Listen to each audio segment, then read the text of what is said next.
So it's about that time of the year again where I have to start pulling out some of the plants that are not hardy over the winter here in our zone 8B/9A on the Pacific Northwest coast of British Columbia, Canada.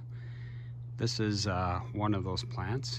This is a Abyssinian banana, and I'm going to show you the process of how I winterize it.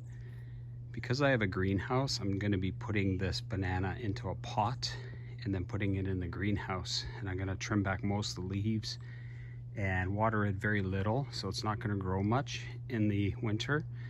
The greenhouse is heated, but it's only at about 10 Celsius, so it's not quite enough to make this banana grow actively during the winter.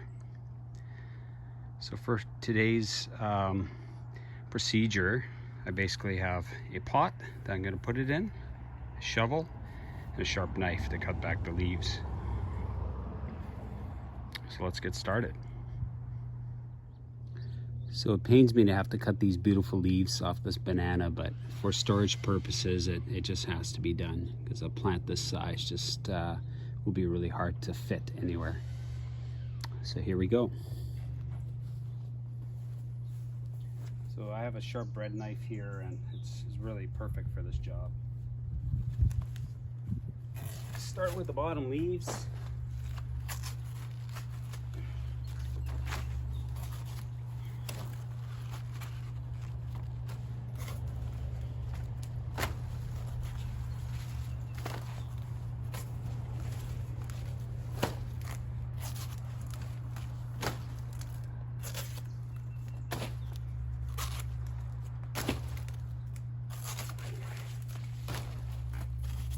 Want to be careful not to damage the main pseudostem with the knife, because that could introduce infection and rot as you store it during the winter.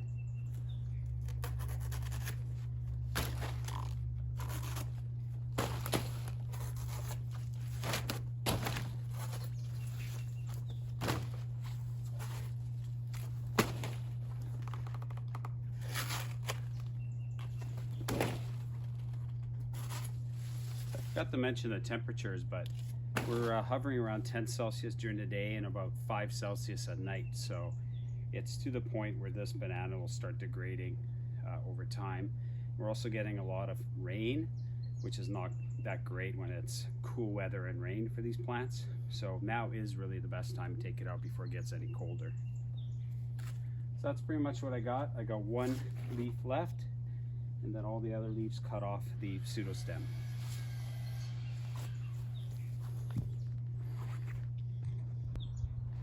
So now time to dig this puppy up.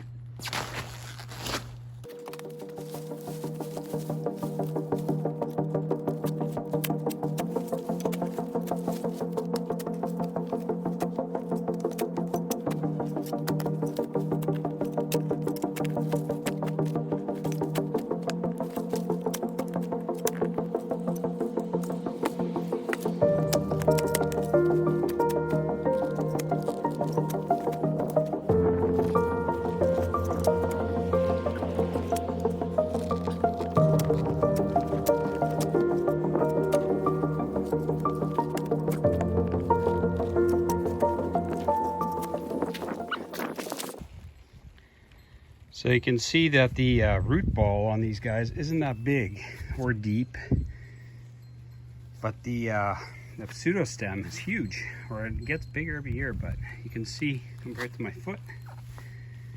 So this is, I've been growing this for 2 seasons now.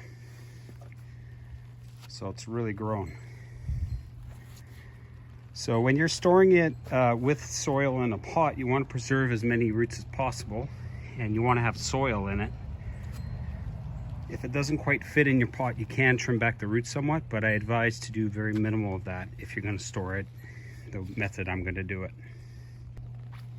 So I just got some soil in there at the bottom, and I'm going to place this in the pot and then just surround it with soil so the root ball's covered.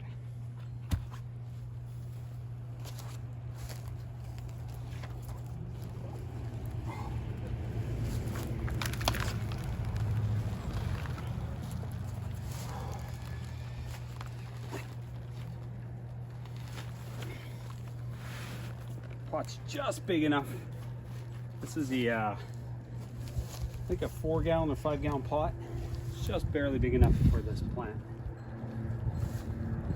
And again, I want to maximize pot size while minimizing space usage, storage of it. So it's kind of a happy medium between the two.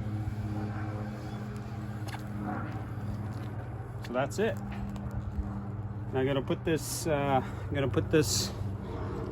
In my greenhouse, and over the winter time it will kind of stay in limbo, kind of like in a dormant state.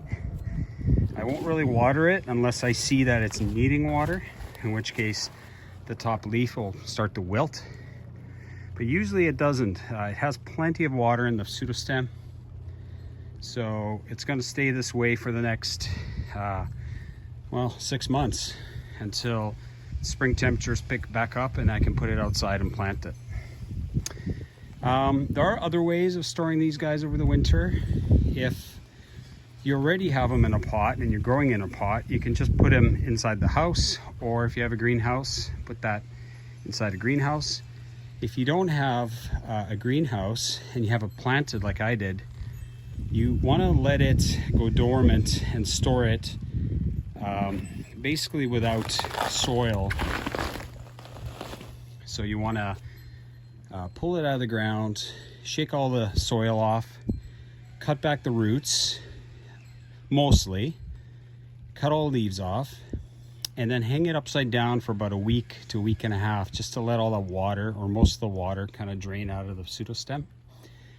And then you can wrap the bottom with some paper towel and just store it in a cool place, not cold, but cool, like a garage or a shed, somewhere where it's not going to get much below 5 degrees Celsius. You definitely don't want to let these freeze either, wherever you're storing them. So that's another method of storing these.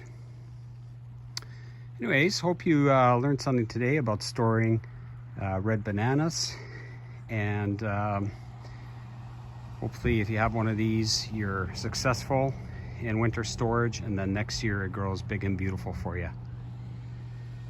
Anyways, that's it for now. Have a great day.